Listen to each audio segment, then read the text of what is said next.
part of the reason of us not signing was that we just didn't think that we were that kind of band. We didn't think there was going to be success, and we just figured we'd put out a major label record, fail, and break up. But towards the end, there was this feeling of like, oh, well, what if they're right? I mean, literally, there's like 28 labels that want to sign us that all seem to think that we're a fucking golden ticket. Are we? And so we would talk to friends of ours on major labels of varying levels of success.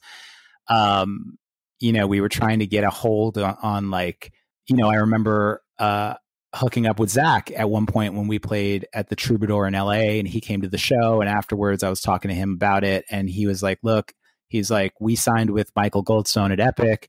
Michael at that point was at DreamWorks, and he wanted to sign us.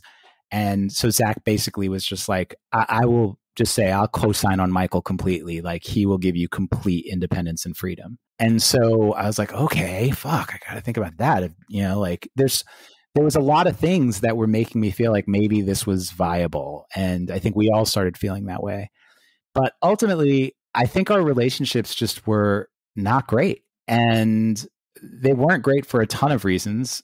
And I think that when we finally did break up, it was probably because, I had the realization that signing a record deal was going to be like marrying this band.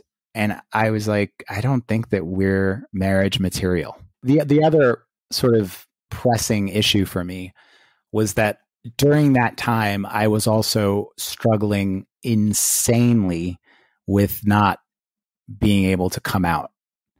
And I was literally suicidal. Oh. So there was a part of me that thought, if I sign this contract, I'm never going to be able to come out. I see. And if I can't do that, I will do something stupid. So there's much more at stake than just bands and money. 100%. And, I don't even think the band realized that. I mean, that last year, I must have been horrible to be around. I was so depressed. I literally would just sit in my bunk, pull the curtain, and just not come out until I had to. I just wasn't in a headspace at all for anything. And there was part of me where I was like, I don't know, maybe signing to a major label will shake things up and make me happy. Maybe that was part of it. But, at the end of the day, it didn't feel like I could come out in 1996 without potentially fucking up the band, or at least that was the fear. That makes sense. And I've read stories about the end of the band. You're on tour in Europe, and you were playing a show, and you decided, if this show is great, this is going to be the last show. That's about correct? Me and Daly. Okay. Yeah, the other guys didn't know that. that was going to be my question. I was like, wait, did everyone know about this plan? No. So how do you break it to the other guys? When? How was that reaction? It was a mess. There was no clean way of doing that. I think that I was at the end of my rope. I don't know what Daly was feeling at that time, but I confided to him where I was at on the bus. He basically was like, I fucking feel you completely. Yeah. And we sort of said that about that show. The show went off. It was amazing. And that was it. We got on the plane. But on the plane, it was just me, Daly, and Scott. So we told Scott on the plane, and he was not stoked, but eventually sort of, was like, I get it.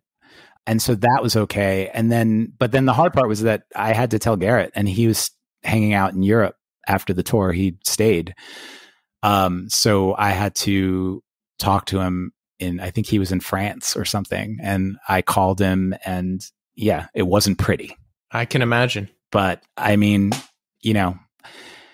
I get it. I get that, like, bands breaking up is a difficult thing, but I would have wanted him to break up the band if he was as miserable as I was. And if I was fucking as happy as a fucking clam and he was on the verge of killing himself, I would demand that he break up the band. I try to see things as they are. It's really easy. And I think one of the things that breaks bands up is this tendency to mythologize. I think that, our first bio ever was written by Mike Gitter. And, Mike actually at the time was working at Atlantic Records as an A&R guy, but obviously we know Mike as, the editor of XXX Fanzine and, the singer of Apology and all the hardcore things that Mike's done. Old school, good guy. He wrote our first bio because we needed a writer and I didn't want to do it because that's weird. And so Mike wrote it, and the angle for our first bio was basically that we're going to break up at any second. He sort of he sort of just intuited from hanging out with us that this wasn't going to last. Wow. And maybe to some extent it became a self-fulfilling prophecy. That's interesting.